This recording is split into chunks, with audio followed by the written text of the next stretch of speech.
The battlefield was silent. Only smoke and dust moved slowly in the cold air. The war had ended hours ago, but the ground still carried the smell of blood and fire. Metal scraps were scattered everywhere, broken weapons half buried in the dirt, and bodies lay forgotten where they had fallen. In the middle of this ruined place, something was still alive. Something everyone feared. It was the alien beast, a creature so large and terrifying that even the bravest soldiers whispered its name with fear. Its skin was rough and scarred, dark like burnt stone. Its body was chained with heavy iron that clinked whenever it tried to move. The soldiers had tied it there, left it bleeding, left it dying. They believed the beast deserved no mercy. They said it had killed too many. It was dangerous. It was nothing but a killer. The beast lay on its side, its chest rising and falling slowly. Its breaths were heavy and filled with pain. Every time it opened its glowing yellow eyes, hatred burned inside them. Yet there was also something else hidden behind that hatred, something no one noticed. Its claws were still sharp but weak. Its muscles, once strong, were now trembling. It was close to death. The soldiers stood at a distance. Some laughed, some spat on the ground. They had won the war, and leaving the beast to suffer felt like the final punishment. No one dared to get closer. They said if the chains broke, it would kill again. So they waited, hoping it would die on its own. But among those soldiers was one human who did not laugh. He did not spit. He stayed quiet. His name was not shouted on the battlefield. He was not a commander. He was only a young soldier, tired, dusty, and carrying scars of his own. While others turned their backs, he kept looking at the beast. Something about the creature held his eyes. Something strange he could not explain. The beast noticed him. Their eyes met across the smoke and ruin. The human felt his chest tighten. His instincts told him to walk away, to be like the others, yet his feet refused to move. The beast growled low, a sound like thunder rolling under the earth. The soldiers shouted for him to step back. They warned him not to be foolish, but he did not move. The young soldier slowly walked closer. His boots pressed into the mud. The sound of the chains grew louder. The beast struggled, pulling against the metal. Its body shook with rage and pain. The human stopped a few steps away.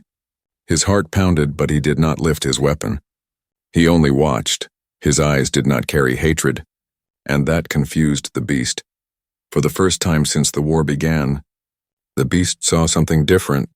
The soldiers who had fought it only carried anger. They wanted it dead. But this human's face was not filled with the same fury. His face showed fear, yes, but also something more. Curiosity, maybe even pity. The beast bared its teeth, daring him to come closer. Its jaws opened and its breath came out in hot clouds. The sound was like fire escaping from a furnace. The human tightened his grip on the small flask of water he carried. He could feel the soldiers behind him whispering, calling him crazy, telling him to stop, but he did not listen. He knelt down carefully and placed the flask on the ground, then pushed it slowly toward the chained beast. Dust rose as the metal flask slid across the dirt. The beast's glowing eyes followed it. The chains rattled as it moved its head closer. It sniffed, growled, then looked back at the human. For a long moment they stayed like that, staring at each other, neither moving. The human's chest rose and fell quickly. His fingers shook. He did not know why he was doing this. Maybe he remembered the cries of his own people on the battlefield. Maybe he remembered the faces of friends who had died. Or maybe he was simply tired of so much death. He whispered softly, words almost lost in the wind. Drink. If you want to live. The beast did not understand the words, but it understood the tone.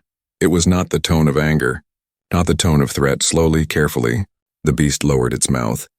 Its tongue brushed against the flask, tasting the water. It drank, small at first, then desperate, gulping as though the liquid was life itself. The soldiers behind gasped. Some cursed. They could not believe what they were seeing. The beast finished and dropped the flask. The sound of metal hitting dirt echoed strangely in the silence. It looked back at the human. Its eyes burned less brightly now. There was still rage, but the fire had softened just enough to show a small shadow of confusion. Why had the human given it water? Why had he not struck when it was weak? The soldier's knees were still pressed into the ground. He had not moved. He waited, breathing hard. Sweat dripped down his face. He knew if the beast lunged forward, even chained, it could kill him in seconds. But something in his heart told him to stay. He felt the weight of the moment, as if the future itself hung in the space between them. The beast tilted its head, chains clinking. It studied the human with the same suspicion it had always used on its enemies. Yet this time there was no enemy's snarl waiting for it. There was only silence, only mercy. The battlefield remained quiet. Soldiers stood frozen. Some prepared their weapons, but neither beast nor human moved to strike. Something had shifted in that ruined place. Something unexpected. For the first time since its capture, the beast did not pull against its chains. It did not roar, it only breathed slow and steady, watching the human who dared to see it as more than just a killer. The human finally rose to his feet. He did not smile, he did not speak again. He simply turned his back and walked a few steps away. The soldiers called him mad. They warned him that the beast would trick him. But he kept walking until their voices faded into the smoky air. Behind him the beast let out a low sound. Not quite a growl, not quite a sigh. A sound filled with something strange and new. It was the sound of a creature that had tasted mercy, even if only for a single moment. And in that moment the story between the beast and the fearless human truly began. The night came slowly, but the battlefield did not rest. Fires still burned in broken machines. Shadows stretched long over the ground. The soldiers set up their camp not far from where the beast was chained. They laughed, they ate, they told stories of their victory, but their eyes often turned toward the dark shape lying in the dirt. The beast was still alive, and its presence made them uneasy. The human who had offered water sat quietly apart from the others. His mind could not find peace. The image of the beast drinking from his flask stayed in his head. It should have been impossible. Everyone said the alien was a monster, only capable of killing. But he had seen something else in that moment. He had seen hunger, pain, and something he could not name. Maybe weakness, maybe hope. The wind grew colder, the beast moved slightly, the chains clinking loud in the silence. The soldiers muttered curses, some lifted their rifles, waiting for any chance to finish it, but the commander had ordered to leave it till morning. By dawn they would kill it as a symbol, proof that even the strongest enemy could not stand against them. The young soldier, restless, stood and walked toward the chained creature again. The others shouted after him. They called him foolish, they warned that if he died, no one would save him, but still he walked, his boots crunching over the dead earth. He stopped just a few steps away from the beast. Its yellow eyes glowed faintly in the dark, reflecting the campfires. The beast lifted its head, it recognized him. This was the same human who had given water. Its lips curled back, showing sharp teeth. But it did not lunge. Its body was too weak, too broken from battle. Yet inside its chest the beast's heart thumped with anger and confusion. No enemy had ever shown it kindness, and no kindness had ever felt so dangerous. The human crouched slowly. His hands empty, he spoke in a low voice, not knowing if the creature understood. "They want to kill you at sunrise," he said. His words carried weight as though he spoke to the night itself. The beast tilted its head, chains scraping against the dirt. It could not understand the words, but it felt the tone again, the same tone from before, calm, soft, not hateful. The soldier reached into his pack and pulled out a piece of dry bread. It was small, almost nothing, but to the beast it was an unexpected offering. The human slid it across the dirt. Just like the water before, the beast sniffed. The smell bitter to its senses, but hunger was greater than pride. With a low rumble it ate slowly, every bite echoing in the human's chest. From the camp behind, voices rose. Soldiers saw what he was doing. Some stood shouting at him. "Stop feeding that thing," one yelled. "It killed our brothers." "Let it starve." The young soldier ignored them. His eyes never left the beast. He whispered again, "If you want to live, trust me." The beast finished the bread and stared at him. Its eyes glowed less like fire and more like a question. It lowered its head onto the ground, the chains rattling as it breathed. The human stayed there for a long time, sitting near enough to hear the slow rhythm of its breath. Hours passed and the camp grew quiet as most soldiers fell asleep. But the young man could not sleep. Something inside kept him awake. He felt as if he was standing on a thin line between two worlds, one where the beast was his enemy, and another where the beast could be something else, something unimagined. Suddenly, in the dead of night, he heard footsteps. 3 soldiers moved silently through the camp. Their weapons ready, they were not waiting for sunrise. They wanted to kill the beast now without orders. They said it was too dangerous to keep alive even one more night. Their eyes burned with hate. The young soldier's heart raced. He knew if they succeeded, everything would end before it began. He stepped forward quickly, placing himself between them and the chained creature. The soldiers froze, surprised. "Move!" one hissed. "This thing doesn't deserve another breath." But the young man shook his head, his voice was steady. "Not like this. Not when it cannot fight back." The three soldiers raised their weapons, anger flashing in their eyes. The beast watched from the ground, confused. Its ears caught the sound of human voices sharp with rage. Its instincts screamed danger. Its muscles tensed, but the chains held it down. The young soldier spread his arms wide. "If you want to kill it, you'll have to go through me," he said. His voice cut through the night air like steel. The soldiers cursed him, calling him a traitor. A fool, but they hesitated. They knew killing one of their own would bring punishment. They spat on the ground and turned back, whispering threats as they left. The human turned to the beast, his heart still racing. He had just risked his life not against the creature, but against his own people. He knelt down again, his voice trembling now. "You don't know me and I don't know you," he whispered. "But maybe we are both tired of death." The beast stared at him for a long time. The chains groaned as it shifted, its glowing eyes blinked slowly. For the first time it did not growl. It did not bare its teeth, instead it gave a deep, heavy breath that sounded almost like a sigh. The night stretched on, and an invisible thread was woven between them, a fragile bond born from water, bread and the choice of mercy. In the distance, dawn began to paint the sky with pale light. Soon the commander would give the order, soon the camp would rise, but something had already changed. The fearless human sat beside the alien beast as the first rays of sun touched the battlefield. He did not know what the day would bring. He only knew one truth. One act of kindness had already rewritten the story between man and monster, and both of them could feel it. The sun rose slowly over the battlefield, painting the sky in shades of red and gold. The smoke from burned machines floated upward like black ribbons. The soldiers awoke, their faces tired, their hearts heavy from the war. Yet their eyes always turned toward the chained beast. It was still alive, lying in the dirt, too weak to stand but not yet dead. The commander gave orders. He wanted the beast executed before noon. The soldiers cheered, eager to see the monster's end. But one man did not cheer. The young soldier who had given water and bread stayed silent. His eyes followed the creature, his mind restless. He remembered the sound it made last night. That heavy sigh, it had not sounded like rage. It had sounded almost human. The beast shifted slightly, its chains clinking. Its body trembled with every breath. Its glowing yellow eyes scanned the camp, stopping only when they found the same human. The young soldier felt the stare like a weight pressing on his chest. He did not look away.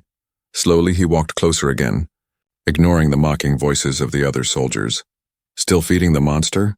One shouted. "Be careful it doesn't bite off your hand." Another laughed. But the soldier ignored them. He crouched near the beast, his voice was calm. "They will kill you soon," he whispered. "But maybe I can change that." The beast tilted its head. Its ears twitched at the sound of his tone. It did not understand the words, but it felt the meaning behind them. Its body no longer struggled against the chains when he was near. The fire in its eyes softened for moments at a time. The soldier pulled a small knife from his belt. The beast growled low, its muscles tensed. But the human only bent down and began to cut the ropes tied around its bleeding arm. He worked slowly, carefully. Each cut freed the creature a little more. The beast did not attack, it only watched. Confusion replacing anger. Hours passed. The soldier tended to its wounds with cloth torn from his own shirt. He poured the last of his water over its injuries. He whispered as he worked, telling stories of his home, of the people he had lost in the war. He did not know why he was talking. Maybe he spoke to calm himself. Maybe he hoped the beast could feel his sincerity. The beast listened in silence. Its ears flicked, its eyes blinking slowly. It could not understand the language. Yet the rhythm of the soldier's voice reached inside, stirring something it had buried deep beneath years of violence and war. From a distance, some soldiers watched, whispering among themselves. They shook their heads, calling him crazy. Some planned quietly to report his actions to the commander. They believed he had gone too far. A soldier showing mercy to a monster was as dangerous as betrayal. The commander soon arrived, his armor shining in the morning sun. His eyes narrowed as he saw the young man crouched near the beast. "Step away," he ordered, his voice sharp like a blade. "This creature dies today." The young soldier stood. His chest felt heavy, but he shook his head. "It's not just a creature," he said. "It can feel pain. It can understand mercy."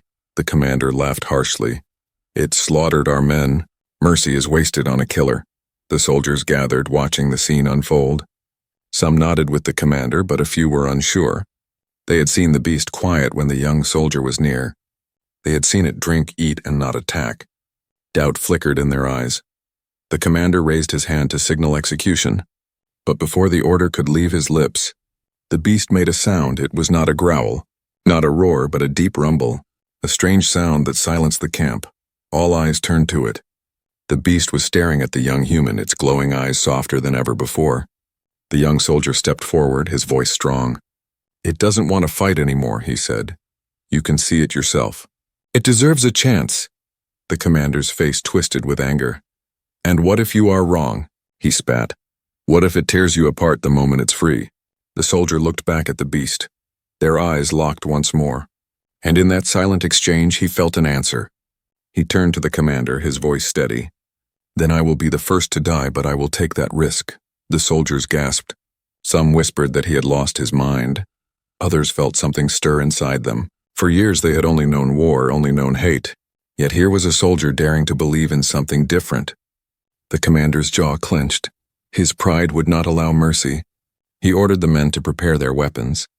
The camp filled with the sound of rifles being lifted. But the young soldier stepped between them and the beast. His arms wide. "You will have to go through me first," he said. His voice calm but filled with steel. The commander hesitated. His men looked at each other. They were not ready to kill one of their own to destroy the beast. A heavy silence settled, broken only by the sound of the beast's slow breathing. Then something unexpected happened. The beast lowered its massive head onto the ground. Its chains clinked softly. It did not growl. It did not fight. It simply bowed its head as though showing trust. The soldiers froze. Even the commander's eyes widened. No one had ever seen such a thing. The young soldier turned back. His voice carried across the camp. "Even a beast knows mercy when it is shown. Will you still call it a monster now?" The commander said nothing. His silence was louder than words. The camp stood in shock. For the first time since the war began, the line between human and beast blurred. The sun climbed higher. The air felt different. Heavier with possibility, the beast closed its eyes, breathing deeply, not as a killer, not as a monster, but as something new, and the young human stood guard beside it, fearless. No one could know what tomorrow would bring. But in that moment, something impossible had begun. A fragile trust, a bond born from mercy, and it would change everything. The morning light stretched across the camp, yet no one spoke loudly. The strange moment between the beast and the young soldier had silenced even the cruelest mouths. The commander stood stiff, his eyes burning with anger. His pride was hurt, his control shaken. He could not allow one man and one chained creature to break the order of his army. The beast lay still, its head bowed low. The soldiers whispered among themselves. Some began to wonder if the young soldier was right. They had seen its glowing eyes soften. They had seen it accept food and water without blood. It did not look like the same killer they had fought. Still, fear sat deep in their bones. Fear is not easy to erase. The commander finally spoke, his voice sharp. "Enough of this foolishness," he said. "This monster dies before the sun reaches the highest point." His hand cut through the air as he gave the order. The soldiers hesitated, their rifles heavy in their hands. Their eyes moved between the chained beast and the fearless young man standing guard before it. The soldier's chest tightened. He had no power, no command, no rank to protect him. Yet he stepped forward again, closer to the beast. "If you kill it now," he said, his voice firm, "you are not warriors, you are butchers." The words struck like stones. Some soldiers looked down, ashamed. Others clenched their jaws, but the commander's face darkened. "You dare question my orders?" he shouted. "You would defend the very thing that slaughtered our brothers?" The young soldier's hands trembled. Yet his voice did not. "It can change," he said. "I have seen it. It does not fight me. It does not attack me. It only wants to live." The beast shifted. Its chains rattling, it raised its head slowly. Its glowing eyes fixed on the human who spoke for it. For a moment, the creature almost looked less like a monster and more like a wounded animal. Proud but broken, the commander's patience broke. He drew his blade and stepped forward. "If no one else will finish it, I will," he declared. His boots struck the ground hard as he marched toward the beast. The soldiers froze, their hearts raced, they did not know what would happen. The young soldier's pulse hammered in his ears. He knew he had only seconds to act. He moved quickly, standing between the commander and the beast, his body blocking the strike, his eyes locked on the commander's. "Then strike me first," he said. His voice rang through the camp. Sharp as steel, gasps rose from the soldiers. No one had expected such boldness. The commander halted, his blade hovering in the air, his eyes narrowed. "You would die for this creature?" he asked, disbelief twisting his tone. The young man swallowed hard, his throat dry. "I would die for mercy," he answered. "Because if we kill everything we fear, then what are we?" The camp fell silent. The wind stirred the banners. The fires crackled low for the first time. The commander felt the eyes of his men not in loyalty, but in doubt. They were watching, judging. They had seen bravery in the boy that they had not seen in their leader. The commander's hand shook. Pride screamed at him to strike, but reason whispered he might lose more than respect if he killed one of his own before their eyes. His arm lowered slowly, his face hard. "You are a fool," he spat. "Do what you want. But remember this. When it kills you, your blood is on your own hands." He turned sharply and marched away. His cloak snapping behind him, the soldiers dispersed slowly, whispers buzzing through the air like restless bees. Some shook their heads, some smirked, but many walked away with heavy thoughts. The young soldier dropped to his knees. His body trembling, he had stood against his commander, against the entire camp, yet he still lived. He glanced back at the beast. The creature's glowing eyes followed him. There was no anger there, only a strange quiet. Slowly, carefully, he reached out his hand, his palm open, his fingers shaking. The beast's head lowered, its nose almost touching his hand. A long silence stretched. Then it breathed against his skin, warm and heavy. The soldier's eyes widened, his chest filled with something new. Not fear, not pity, but a fragile spark of trust. The day stretched on. The commander avoided him. The soldiers kept their distance. Some began to whisper behind his back, calling him beast friend, saying he had lost his mind. Yet others watched him with a kind of hidden respect. They had fought beside him before. They had seen his courage, and courage, even misplaced, was not easy to ignore. As the sun dipped lower, the young man brought more food to the chained creature. The beast ate slowly, its breathing calmer. Its glowing eyes dimmed, not from weakness but from something else. Something like peace. That night, as the camp slept, the young soldier sat near the beast, his voice low. He told it stories of his home, of the fields that grew green in spring, of rivers that sang like silver threads through the valleys. He spoke of his little sister who used to laugh while chasing fireflies. His words carried into the night air, soft and filled with memory. The beast listened. Its ears flicked at the sound, its chest rose and fell steadily.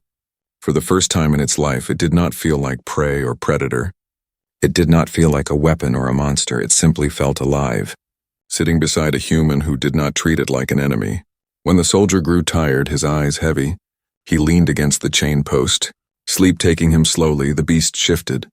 Careful not to wake him, its glowing eyes scanned the shadows of the camp. The night was cold, but for the first time, it did not feel alone far away. The commander sat in his tent, his mind restless. He could not accept what he had seen. To him, the beast was nothing but death-given shape. He swore quietly that before long, mercy would end and order would return. He would see to it himself.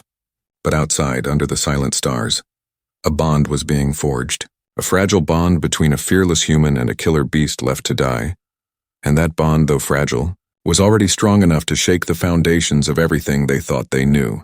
The next morning broke with a sky covered in gray clouds. The air was heavy, carrying the smell of ash and rust. The soldiers gathered in small groups, their voices low and sharp. Some laughed, but their laughter held no joy. Others whispered, their eyes sliding toward the young soldier and the chained beast. A line had been drawn in the camp, and everyone felt it.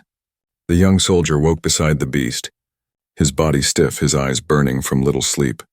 Yet his heart was steady. When he looked at the creature lying quietly on the ground, he felt a strange warmth. It was no longer just a monster to him. It was something more, something worth protecting. But protection came with danger. He noticed the way some soldiers watched him, their eyes filled with anger. To them he was a traitor. Mercy was weakness, and weakness was unforgivable. They spoke of him behind his back, calling him cursed, saying he was bewitched by the beast's eyes. That afternoon, while the commander stayed inside his tent, 4 soldiers gathered at the edge of camp. Their voices were low but filled with venom. "The commander is too slow," one spat.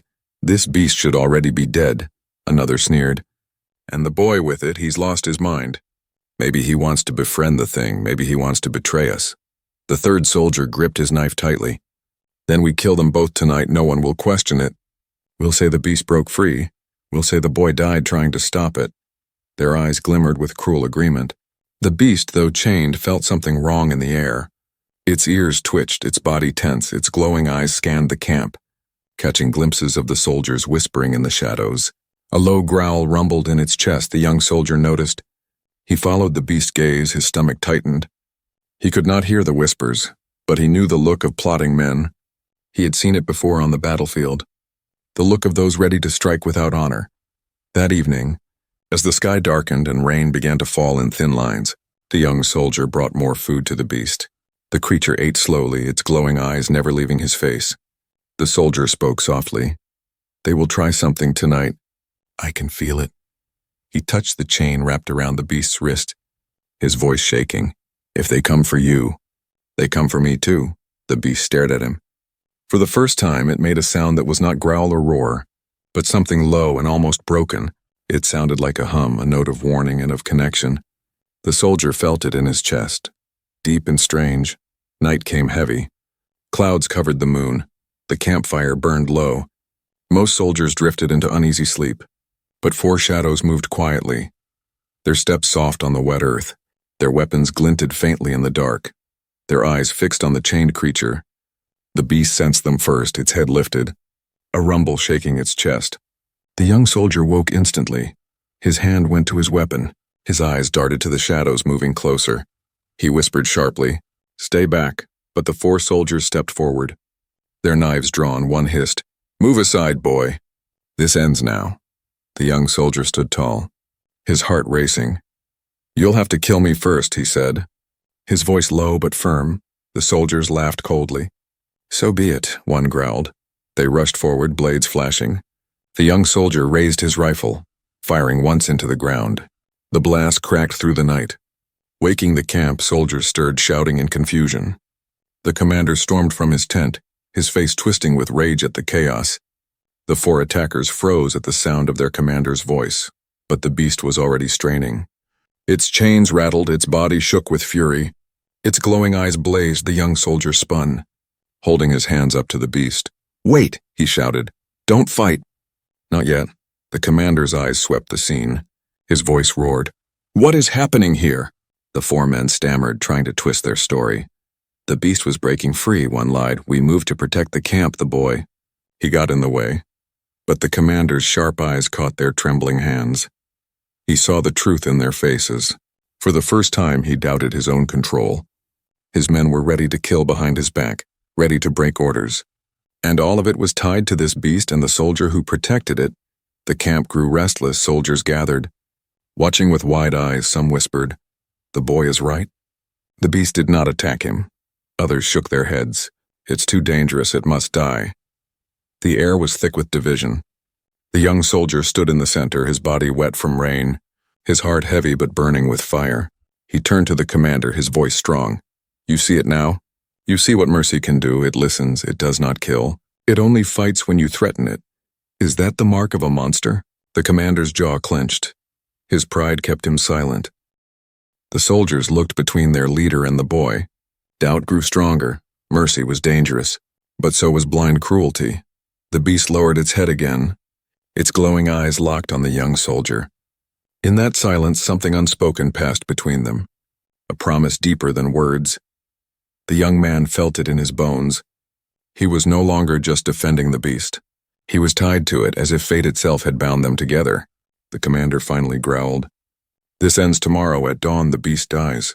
And if you stand in my way again, boy, you die too." His voice cracked like thunder. His cloak swirled as he stormed back into his tent. The camp buzzed with whispers, divided, uncertain. The young soldier stood in the rain, water dripping down his face. His fists clenched, he turned back to the beast. Its chains rattled softly as it breathed. For a long time, they simply stared at each other, their silence louder than the storm around them. That night, no one in the camp slept easily. Some dreamed of blood, others of mercy. But for the young soldier and the chained beast, the dream was the same. They both dreamed of freedom, though neither dared to say it. The morning came heavy with silence. The gray sky carried no sun, only thick clouds that seemed to press down on the camp. The air smelled of rain and smoke. The soldiers moved slowly, their faces grim, their voices low. They knew today would bring an end to the beast. The commander stood tall near the center, his eyes sharp and unyielding, his voice cut through the camp. "At dawn this monster dies," he declared, "and with its death, the memory of our fallen brothers will be honored." The soldiers raised their rifles in reply, but their cheers were weak, divided. Not everyone believed anymore. Doubt spread like cracks in glass. The beast lay still, its massive body chained to the earth. Its glowing yellow eyes burned faintly but without rage. It breathed heavily, each sound echoing across the camp. It did not fight, it did not roar. It only watched, waiting. And when it turned its gaze, it stopped on one figure, the young soldier. The boy stood beside it, his hands clenched, his jaw tight. His eyes locked on the commander. He knew what was coming. He could feel the storm inside the camp. Some soldiers looked at him with pity, others with hatred. They thought him mad. But he did not move. The commander stepped forward, raising his blade high. "Now," he said, "end this creature." Several soldiers moved, weapons ready. They advanced toward the beast, their boots striking the dirt in unison. But before they could reach, the young soldier shouted, "Stop!" His voice cracked like a whip. It silenced the march. He moved quickly, stepping in front of the beast, his arms wide, his chest rising and falling hard. "This is not justice," he cried. "This is fear disguised as honor." His words struck the soldiers like stones. Some turned their eyes away, unable to face his truth. The commander's face twisted with fury. "You dare defy me again?" he roared. His hand trembled on the hilt of his blade. "Move aside, boy, or I will cut you down with it." The young soldier's heart pounded, but his voice was steady. "Then strike me first," he said. His words echoed across the camp. The soldiers froze. Their rifles heavy in their hands, none dared move. They looked between their commander and the boy. They had fought alongside him in battle. They had seen his courage, and now that same courage stood taller than the commander's orders. The beast shifted, chains clinking. Its glowing eyes flickered with something new. It could feel the human's heartbeat, hear the thunder of his voice. It knew he stood not out of fear, but out of choice. The beast's chest rumbled with a sound deep and strange. Not anger, not threat, but something closer to promise. The commander growled, his pride shattered. He raised his blade and stepped forward. But before he could strike, the beast moved. It surged forward with sudden strength, the chains screaming under the strain. Its massive body slammed against the posts. The ground shook, soldiers stumbled, some cried out in fear. The chains cracked, one snapping loose. The sound thundered through the camp. The soldiers raised their rifles, panic in their eyes, but before they could fire, the beast stood tall, one arm free. Its glowing eyes burned like fire against the gray sky. It roared, the sound shaking the air, rolling across the battlefield like thunder. The soldiers staggered, some fell back. Some pulled their triggers, bullets ripped through the air. The beast swung its free arm, tearing down another post. The young soldier shouted, "Stop, don't shoot!" His voice drowned in chaos. His heart nearly broke. The beast turned its massive head. Its glowing eyes locked onto the human. For a moment, the world froze. The sound of gunfire, the commander's shouting, the fear, it all fell away. In that moment, the beast chose. With a roar, it spun, shielding the boy with its body. Bullets struck its hide, sparks and blood flying, yet it did not fall. The young soldier cried out, "No, please." His voice cracked with pain. He pressed his hand against the beast's side, blood warm against his skin. The beast rumbled again, low and steady. It was not the roar of fury. It was a vow. It would not let him die. The commander shouted, "Kill them both." His voice was wild, desperate, but the soldiers hesitated. Some lowered their rifles, their hands shook. They had seen it. This beast was protecting the boy, not killing him. The truth burned through the smoke. The young soldier's voice rose again. "Look at it. It shields me, not strikes me. Is this the monster you fear?" His words rang through the camp, his eyes burned, his voice cracked but carried with fire. "If even a beast can show mercy, what excuse do we have?" The soldiers faltered. Their rifles hung heavy, their eyes wavered. Some looked at the commander with doubt. Others lowered their weapons fully. The commander's rage exploded. He swung his blade, charging forward, but the beast roared and struck the ground with its free arm. The earth split with the force, throwing dust and stones into the air. The commander fell back, choking on dust. His authority shattering like glass, the camp erupted in chaos. Some soldiers ran, others stood frozen. The beast's chains snapped fully at last. Its body shook as freedom surged through its veins. It could kill them all, it had the power, but it did not. Instead, it stood over the young soldier, its massive body a shield. Its glowing eyes scanned the camp, daring anyone to move closer. None did, not one. The rain began to fall, washing blood and dirt into the earth. The young soldier leaned against the beast. His hand pressed to its hide. His breath came heavy. His eyes wide, he whispered, "You saved me." The beast lowered its head, its breath hot against his face, its glowing eyes softened. For the first time, it felt not like a weapon, not like a monster, but like something more. The commander crawled to his feet, his face pale with fury and fear. He raised his blade again, but none of his men followed. They stood still. Their eyes turned not to him, but to the boy and the beast. The world had shifted. The old order had broken, and in that storm, under gray skies and falling rain, a new story had begun. The story of a beast and a fearless human bound by mercy, stronger than chains, louder than war. The camp stood frozen in silence. Rain poured steadily, washing the blood and dust into dark rivers across the ground. The beast towered over the young soldier, its chains broken and scattered.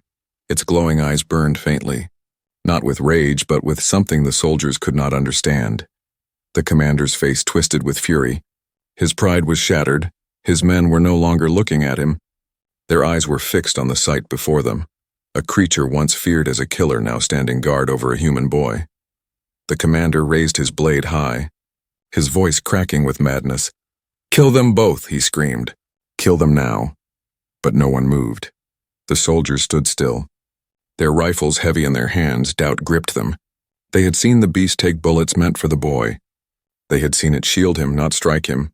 For years they had been told it was only death and fury, yet the truth stood in front of them like fire in the rain. The young soldier straightened, his body trembling, his clothes soaked. His heart pounding, he looked at his brothers in arms, his voice carrying over the storm. "Look at it," he cried. "Look with your own eyes. It had every chance to kill me. It had the strength to tear me apart. Yet it did not. Instead, it stood over me, it protected me." The beast lowered its head slightly as if to prove his words. Its chest rose and fell slowly. A heavy rumble echoed from its throat. Not threat, but something close to peace. The soldiers shifted uneasily, whispers spreading among them. The commander roared, his voice sharp with desperation. "You fools, it is a trick. A beast cannot change. Mercy is weakness. Weakness will destroy us." He lunged forward, his blade cutting through the rain. But the young soldier stepped between him and the beast again, his arms wide, his eyes fierce. "Then call me weak," he said, "because I will not stand aside." The commander's strike froze in the air. His men did not cheer him. They did not follow. They only watched. Some lowered their weapons completely, their hearts torn between fear and the truth that burned before their eyes. The beast moved then, slowly, carefully. Its massive hand reached down, chains clinking as the broken links dragged across the mud. It touched the ground near the soldier's feet, a gesture so strange, so gentle, that every man who saw it felt his breath catch. The young soldier placed his hand on that massive claw, his voice low but strong. "This is not my enemy." The camp fell into silence. The rain beat against metal and skin. The commander's face twisted with rage. He knew he had lost, not to the beast, not even to the boy, but to the truth. His men no longer believed blindly. Their eyes told him so. He spat on the ground, his voice trembling. "You'll regret this," he hissed. He turned sharply and stormed away, his cloak snapping in the storm. He disappeared into the gray haze of rain, leaving behind a camp that no longer belonged to him. The soldiers stood in uneasy quiet. Some approached slowly, their weapons lowered. One whispered, "It really listens to him," another muttered. Maybe it's not a monster after all." The young soldier turned to them, his chest rising and falling with heavy breaths. "We are all tired of death," he said, his voice carrying across the storm. "If even this creature can choose mercy, then why can't we?" His words struck deep. Many lowered their heads, some nodded faintly. The beast rumbled again, its glowing eyes scanned the camp. But it made no move to attack. Instead, it sat slowly, the earth shaking beneath its weight, its head lowered until it almost touched the ground. The rain ran over its scarred skin, dripping into the mud. The young soldier looked up at it, his eyes filled with something he had not felt in a long time. "Hope," he whispered softly, almost to himself. "You're free now." The beast's glowing eyes blinked slowly, its breath warm against the rain-soaked air. It understood enough, not the words, but the meaning carried in the boy's tone. Hours passed before the camp truly settled. Some soldiers walked away in silence. Unable to face what they had seen, others stayed, their eyes drawn again and again to the strange sight of the boy and the beast sitting together, as if they had always belonged. When the rain finally eased, the young soldier rose. He placed his hand on the beast's massive arm, his voice quiet but firm. "Come with me," he said. The beast shifted, its heavy body groaning with wounds and exhaustion. Yet it moved, slowly, carefully, its broken chains dragged behind like shadows of the past. The soldiers stepped aside as the boy led the beast through the camp. None raised a hand, none dared. Some watched with awe, others with fear. But none could deny the truth. Something had changed forever. At the edge of the camp, the boy stopped. He looked back at the men who had once been his brothers. His voice carried one last time. "You saw it, you know now. It is not always strength to kill. Sometimes the greatest strength is mercy." The beast lowered its head, the boy's hand still resting on its scarred skin. Together they walked into the gray horizon, the storm fading behind them. Neither knew what awaited beyond the hills, danger or peace, but both knew they would face it together. And as the camp slowly returned to uneasy silence, one truth remained: a beast once feared as a killer, a human once ignored as ordinary. Together they had shown that even in a world of war, mercy could be more powerful than fear. The story of the fearless human and the alien beast had only just begun, but it would echo for generations, not as a tale of death, but as a legend of mercy that turned enemies into something greater, something unbreakable.